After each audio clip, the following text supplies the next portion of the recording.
Hi folks, this is Don Meissner with the North Country Fishing Report. Normally this time of the year things really sort of taper down. People don't do as much fishing as they do earlier in the year because the fall brings them other things that they enjoy, like hunting and all the football games and all the other things that we do. But I'm kind of excited because there's so many possibilities right now, and a lot of it has been spurred on by our different weather conditions that we've had. But let's start this week. I'd like to talk about something that we normally wouldn't be talking about right now, which is trout fishing. And I just had the opportunity to speak to Tim Damon, who I feel has about as much knowledge about trout in our area as anybody I've ever known. I've said to him, Tim, this is astounding. And a lot of times when he gives me the information that I'm looking for, it is so scientifically based and big words and so forth. I have to try to find how to make it work in my mind, and I can pass it on to some of you folks that aren't avid fishermen. But we really do have some wonderful trout fishing in our area. And the information that Tim gave me is based on his experiences in the Salmon River and the St. Regis River. He said, I'm sorry, but I haven't had a chance lately to fish some of these other streams. But most of this information pertains to all the areas all the waters in our area. I'm going to start by something he said to me. He says, just because the water's low does not mean that the temperature is hot.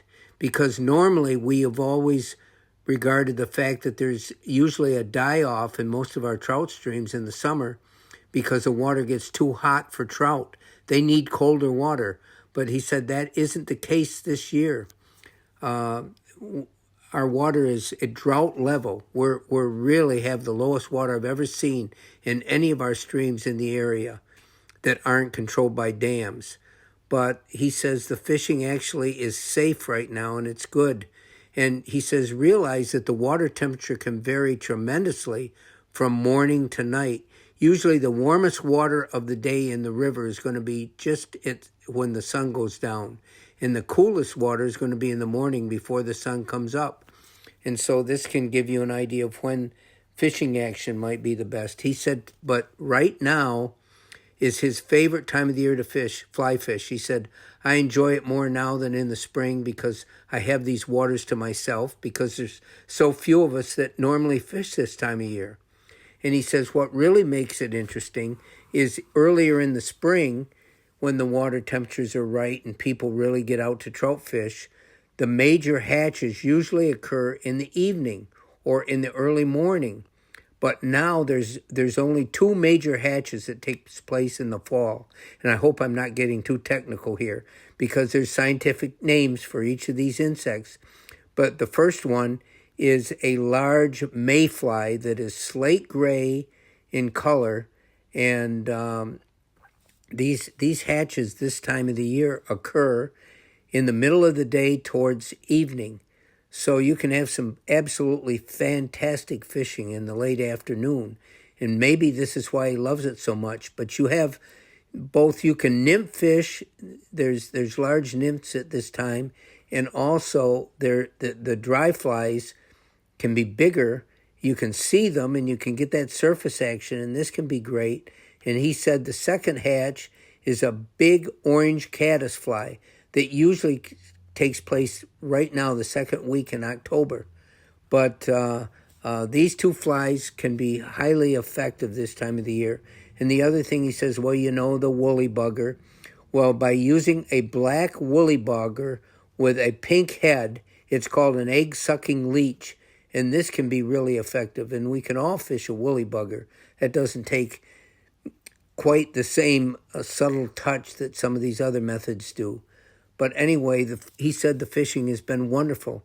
And I said, Tim, let me ask you, in the Salmon River, for example, what would be considered a big trout that people could catch? And he says, well, there's a number of trout in the mid-20-inch range in the Salmon River. Doesn't mean you're going to catch them all the time. They're not that easy to catch. But these are phenomenal-sized trout to be in streams. We think of trout in the mid-20s as coming from lakes like Lake Ontario or something. but I think this is a fascinating lure to get you to try to do this kind of fishing. Remember that the trout fishing season ends October 15th, but you can still fish with artificials. When I'm talking about these flies that we use, that's artificial. You can still fish right through the year with artificials, or even if you're a spinner fisherman, you can use spinners after the 15th because that's artificial baits. But we don't want to be using worms or salted minnows or something like that as the season goes on. But I asked him also, I said, how about the pond fishing right now? And he said, well, that can be really good. Remember, he said that as it gets colder into November, the brook trout will be starting to lay their eggs. And he says, fishing can be great around any area where incoming creek or stream comes into the pond. These can be holding places because this is where the fish will start to spawn as well. So I think it's really encouraging that we have trout fishing right now. And if you look at these rivers, they look like you can walk across any place. They're startlingly low right now. I've never seen them this low in my life, but there still can be some good trout fishing. Tim said that when he went 3 days ago, he said he started out near his place on the river where the water's really shallow now, and he caught a couple rainbows to begin with, but then he went way downstream to where the water got deeper, and he started having some fabulous luck. I said, Tim, why would these trout why do they seek out the deeper water right now? And he said, well, it's a concept that people have that he said really bugs him, that they think they do this because the water is cooler in these deeper areas. And he said that's not necessarily the case. Current is everything. This is what draws fish. This is important whether you're in a stream or even in a lake where there's current, where there's water movement. That's an instigator of fish activity. But he says one of the reasons they do go to deeper water is they feel more protected from predators. And I said, well, what kind of predators are we talking about in trout streams? He said, well, ospreys, or he was talking about maybe, like great blue herons, or any of these, any of these what we consider predators out in the main rivers. They're going to be available in these trout streams as well. I mean, they're going to be around there, and the fish will seek out these deeper pools this time of the year. So hopefully all this information can help all of you that have been wanting to go trout fishing but haven't. And, when I go to sports shows in the winter, a lot of times people will ask me in New Hampshire or places, the far end reach places where we go, how is the trout fishing around your area? Because we brag and show videos of the wonderful muskie fishing and the smallmouth bass fishing and walleyes and all these other species that we all love.